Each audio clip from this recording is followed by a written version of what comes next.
বেশি দেখা যাচ্ছে। কারণ হলো কালকে সমস্ত গার্মেন্টস খোলা, যার কারণে সবাই আজকে যাওয়ার জন্য আগ্রহী এবং চেষ্টা করতেছে। যার কারণে আজকে হয়তো গত বিগত কয়েকদিনের চেয়ে আজকে যাত্রী বেশি হওয়ার সম্ভাবনা আছে। আর একটা বিষয় হলো যে এখন নাকি আবার বিশ্ব করোনা ভাইরাস দেখা দিচ্ছে।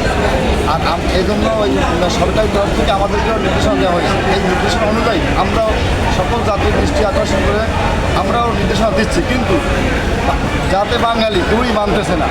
এখন না মানলে তো আমাদের আর কিছু করার নেই, আমাদের কর্তব্য যেটা সেটা আমরা চালাই যাচ্ছি।